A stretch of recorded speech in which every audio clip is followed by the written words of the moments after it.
ini adalah cabang. Ininya dua bagian. Farun ini ada cabang. Pohon itu yang berdiri tegak namanya usul. Aslun jamaknya usul. Ya, di sini. Kemudian yang misah-misah itu yang mencari namanya farun furu. Nah, ini. Ya.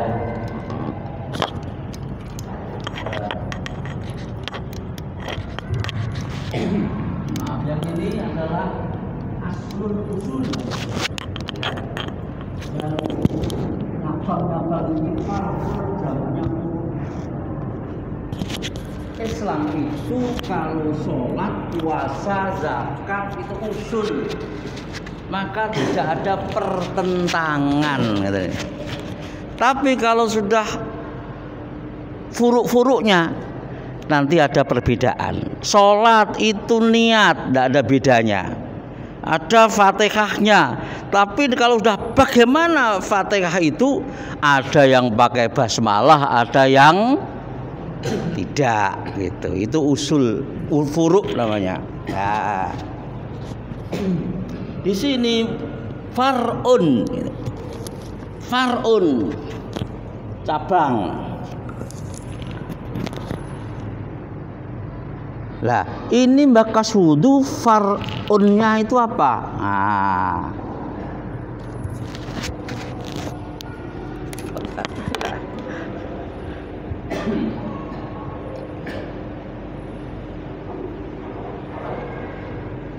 jadi kita sedikit tahu dunia nahwu gitu ya. Farun itu dari hadza farun gitu ya. Ini ada cabang apa? Cabang masalah. Hanya diangkat beberapa saja yang termasuk cabang dari masalah wudu ini di sini nih gitu ya. Apa itu? Yaktasiru hatman. Orang yang berwudu itu hukumnya harus dan wajib, hatman itu. Untuk meringkas, untuk hanya mencukupkan alal wajibi, yang wajib saja. Maksudnya gimana? Orang wudhu itu suatu ketika dalam keadaan tertentu harus hanya mengerjakan yang penting-penting saja. Gitu. Jangan yang tidak penting, yang usul, jangan yang furuk dikerjakan. Yang pertama adalah lidhoiki waktin, karena sudah mepetnya waktu. Hatman alal wajib, maka yang wajib yang dikerjakan. Dan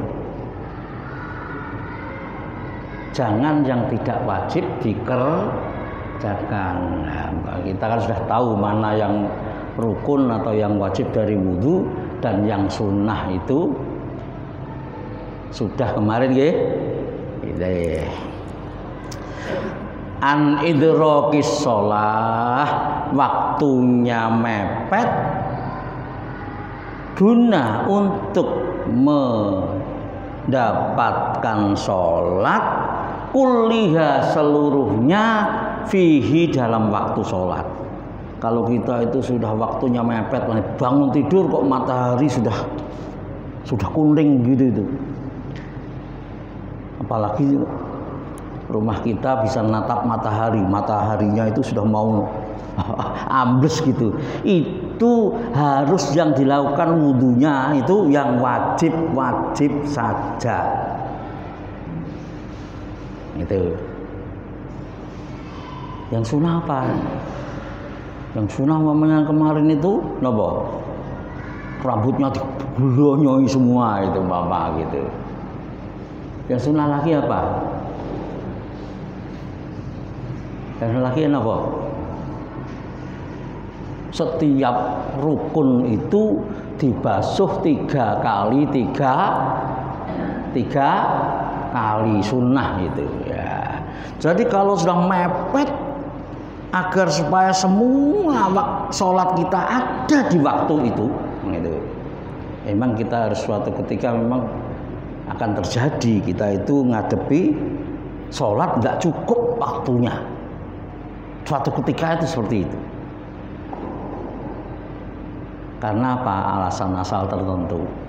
Bisa saja ketiduran, bisa saja mamanya kita naik bis, oh ternyata berhenti di situ. Waduh, waktunya tinggal 3 menit kemarin ini. Gitu.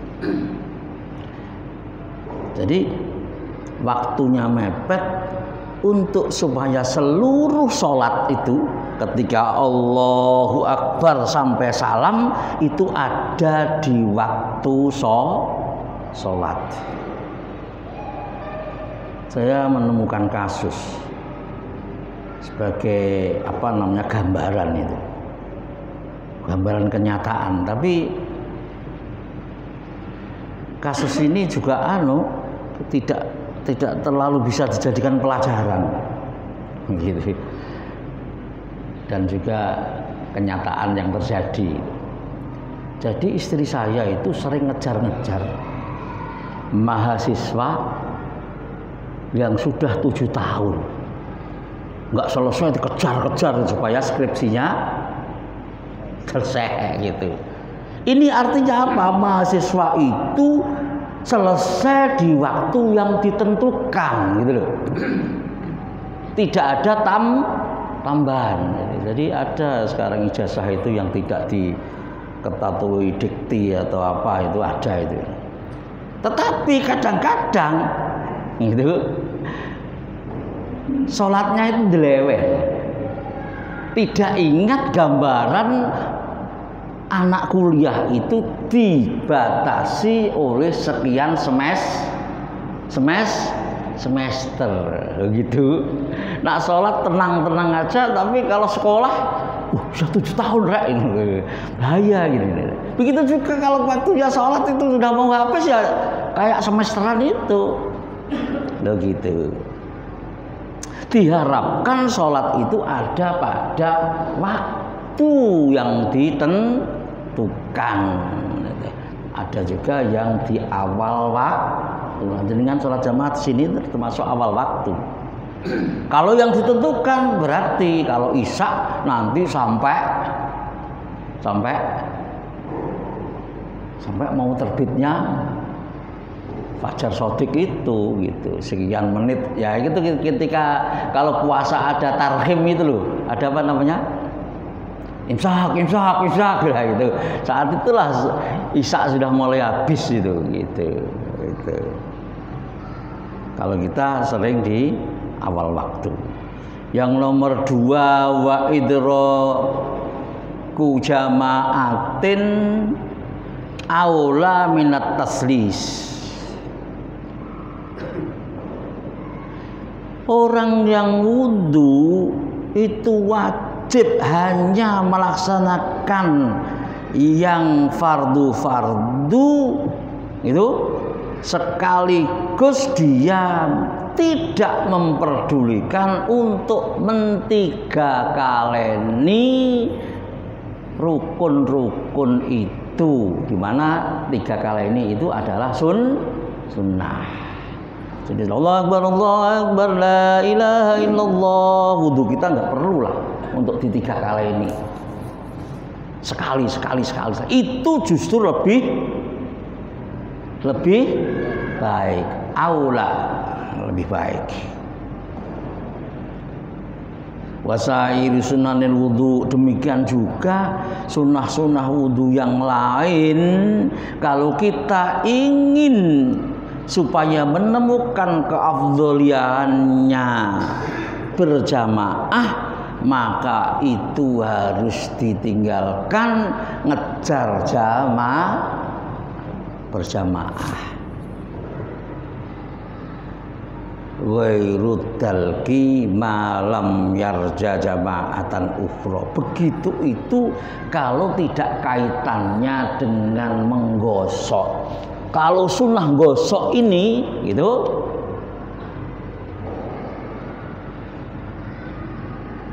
itu dikecualikan. Ngoten nggih. Kecuali kan malam yarja jamaatan ura, begitu juga kalau jenengan walah kalau nanti masih adalah jamaah dari Pak Haji Abdul Ghani, belakangnya Pak Haji Ghani kan pasti ketinggalan, ada toh aku akan jamaah sama yang itu. Loh, ada yang gitu. Paham ya? Ketika Pak Haji Abdul Ghani Allahu Akbar gitu, ada yang datang pas, ada yang ini, ada yang sudah ketinggalan 1 rakaat, ada yang lah itu kan nyambung sebetulnya. Ikut dengan yang ikut ya, ikut dengan yang itu sama gitu loh. Itu. Paham nggih?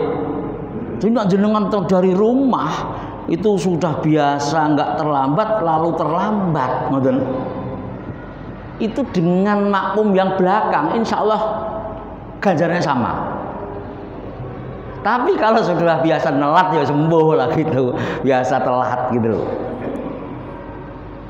Mungkin di perempatan sana macet lama gitu. Biasanya pas saya itu biasanya kalau adzan qomat ini saya ini, tapi kok ini. Itu sama saja orang yang biasa berjamaah lalu sakit. Itu walaupun sakit, sholat di rumah diganjar berjamaah. Malam yarja jamaatan ukhra, selama dia tidak mengharap-harap ingin berjamaah dengan jamaah yang lain. Jamaah yang lain ya yang terlambat itu termasuk kalau saya milih mana yang kelihatannya mantap tak. Dan itu tidak perlu nyablek Pak. Itu nggak perlu cablek, justru itu malah bahaya. Karena apa? Ketika ceblek kemudian begitu, itu nanti dikatakan malah menjadi batalnya wudu wa ghalabatun alal akli. Sekilas akalnya hilang. Maka ikut aja Allah. Karena apa? Yang wajib niat jamaah itu makmum. Kecuali sholat Jum'ah imamnya wajib niat jadi imam. Jadi sholat duhur, asar, maghrib, isya kok imamnya nggak niat jamaah, dia ganjarannya sendiri. Tapi makmum sah.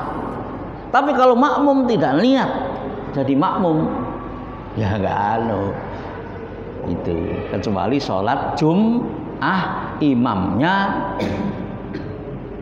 harus baca, harus niat jadi imam. Maka saya sering kalau ngimami sebelum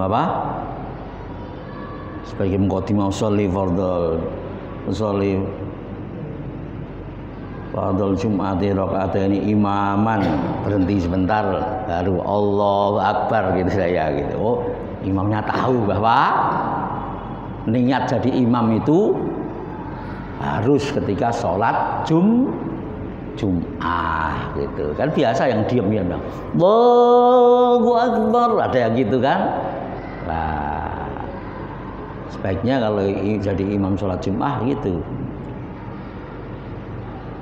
paling waktu Jum'ah di rakaat ini imaman Allahu Akbar. Oh, imamnya tahu kalau Jum'atan itu, kalau enggak bisa nggak jadi semua itu. Karena sholat Jumat harus berjamaah. Sholat Jumat itu harus berjamaah gitu loh. Oh gitu. Sampun nggih. Wa makruhatuhu, dan makruhnya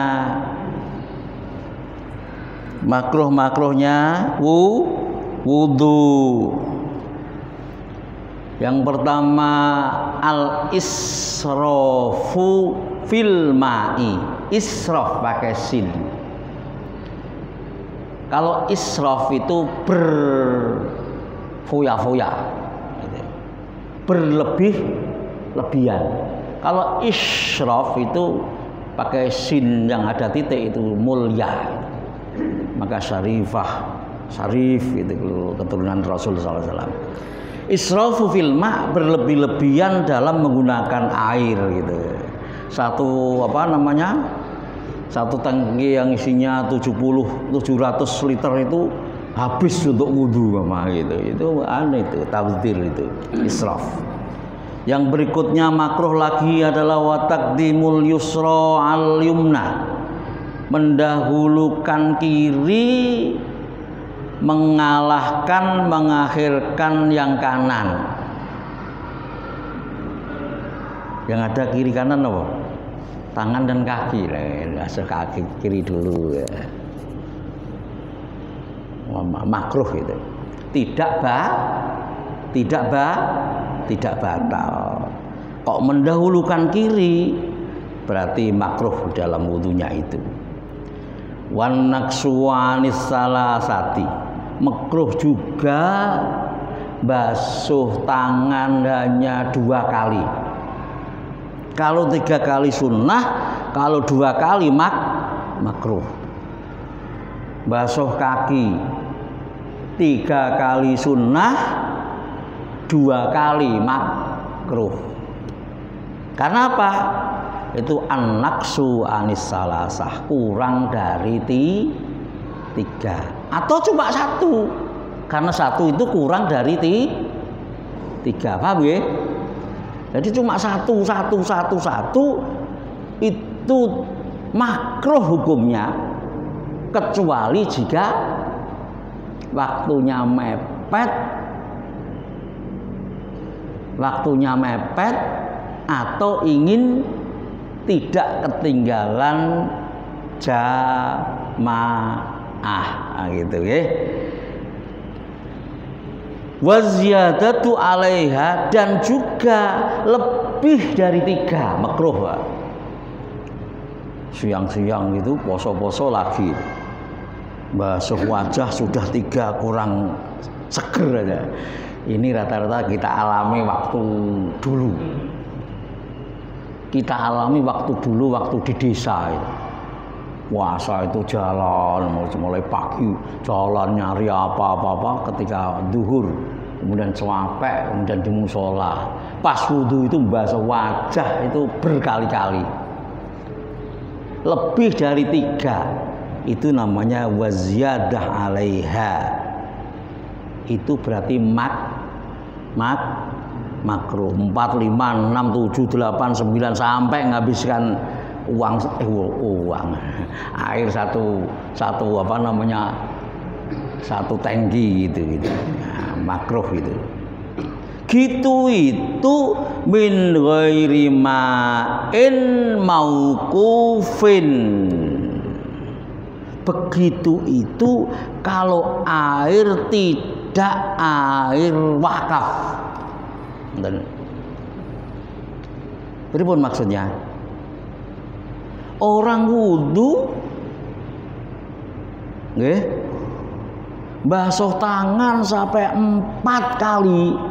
Itu kalau airnya air dari proses wakaf, maka haram.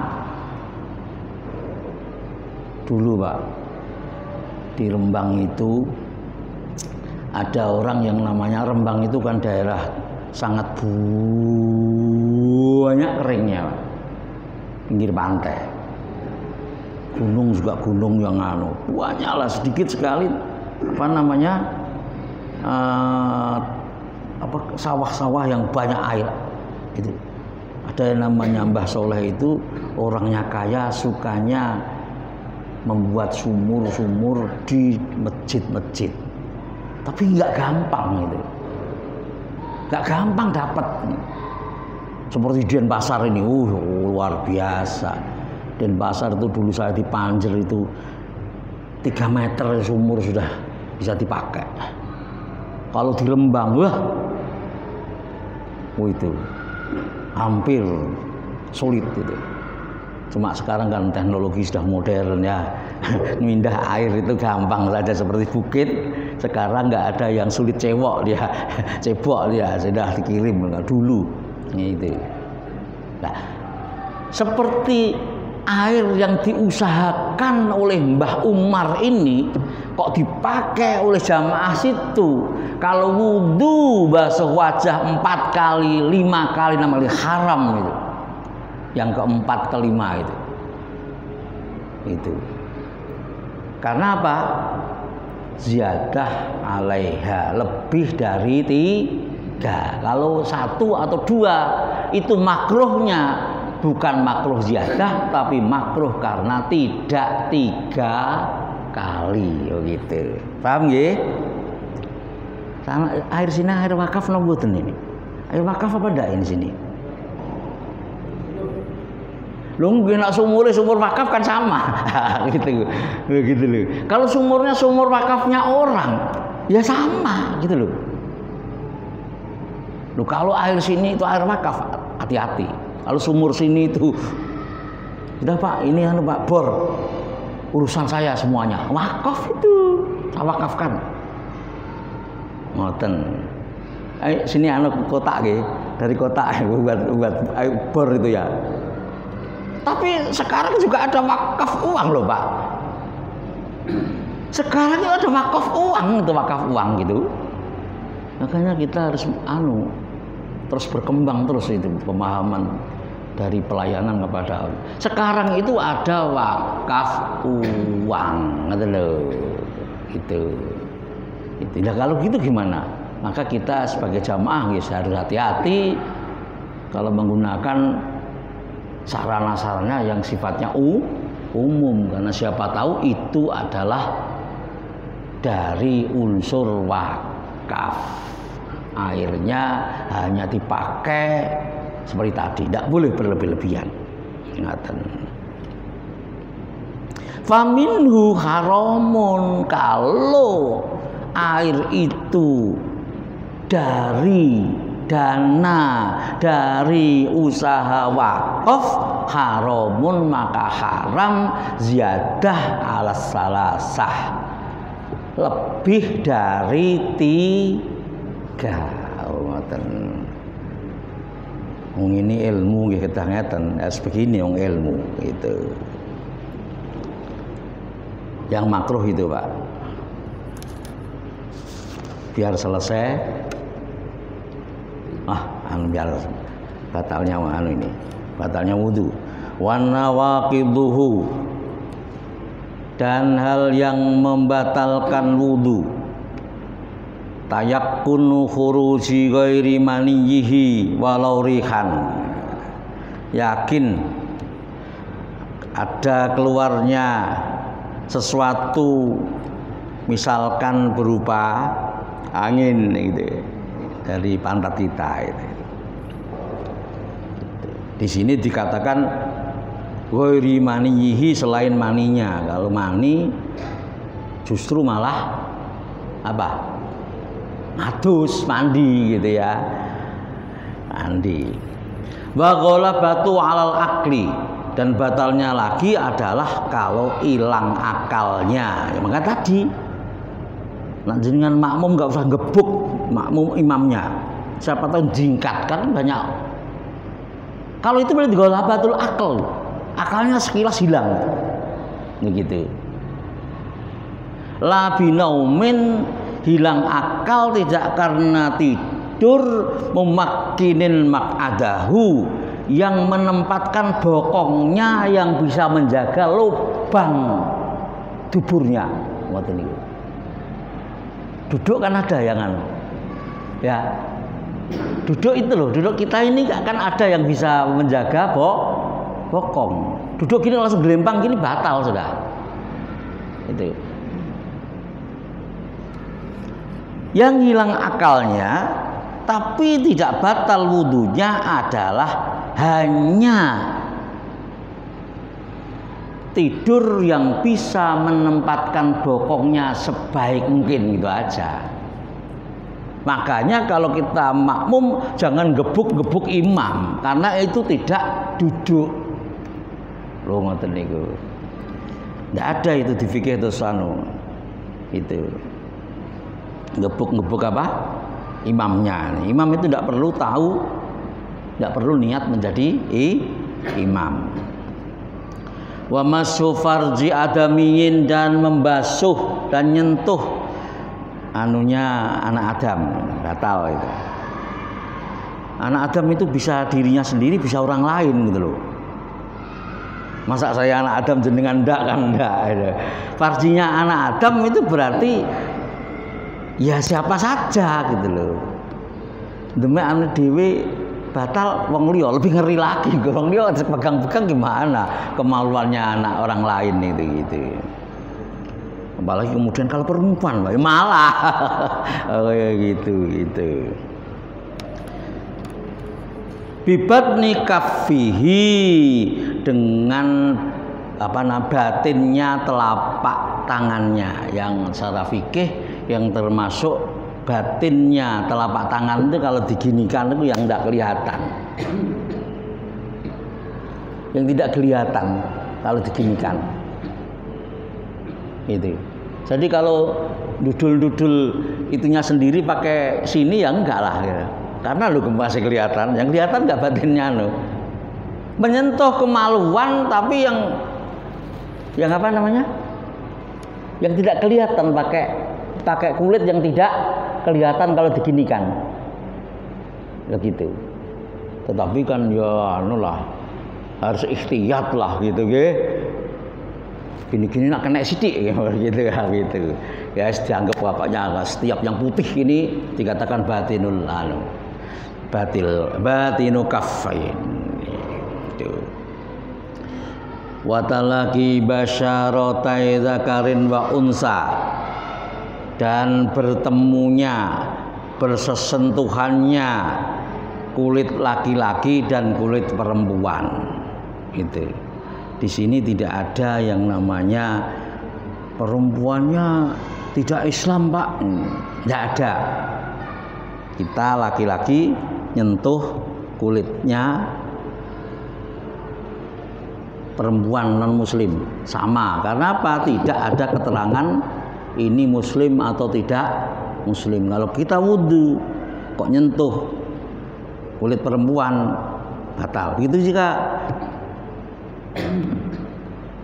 siapa namanya, saudara kita yang perempuan nyentuh kulitnya laki-laki yang non muslim, batal. Gini ini bikibarin, sebab sama besarnya gitu loh, podo gedene.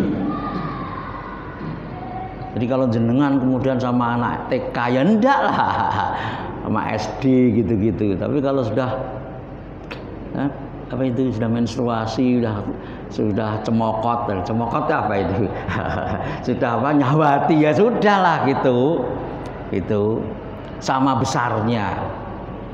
Cemokot tahu ya, yang contoh Jowo-Jowo tahu lah cemokot, wis ketoke enak nggak dicokot umpamanya gitu, itu sudah kibarin lah gitu.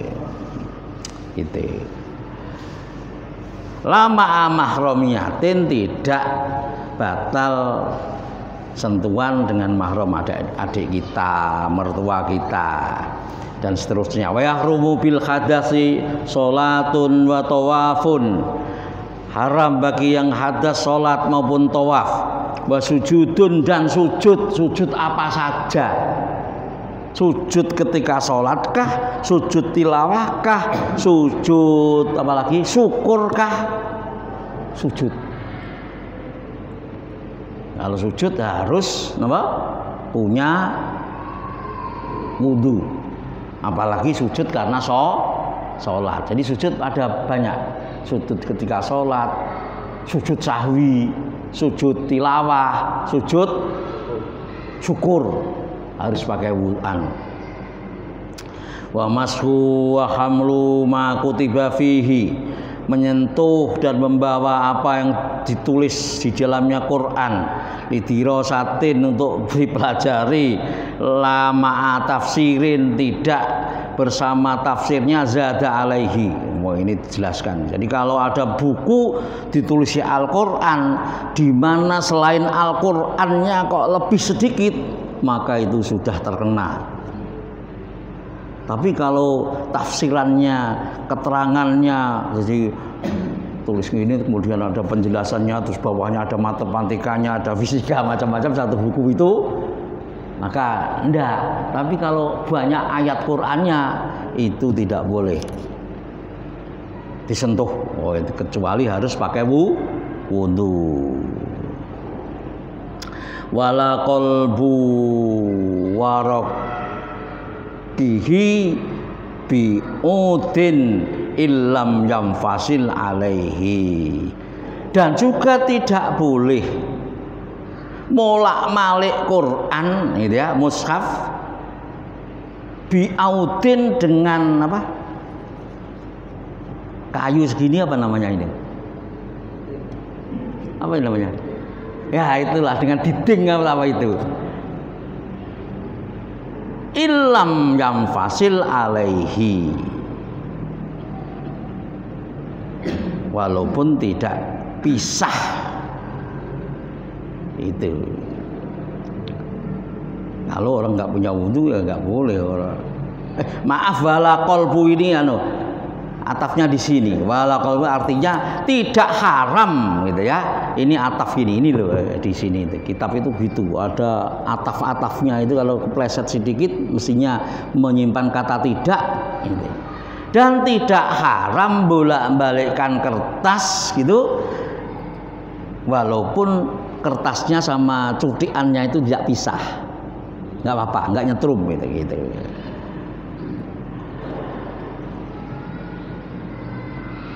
Sampun nggih.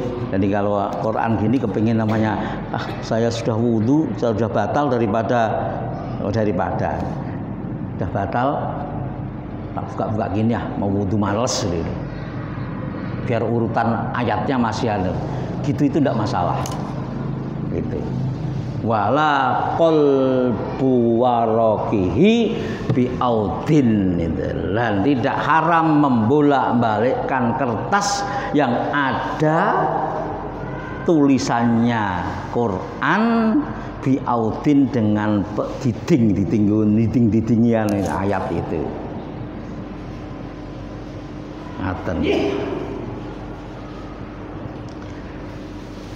Wallahu a'lam. Assalamualaikum warahmatullahi wabarakatuh. Yang akan datang bab tentang mandi. Assalamualaikum warahmatullahi wabarakatuh.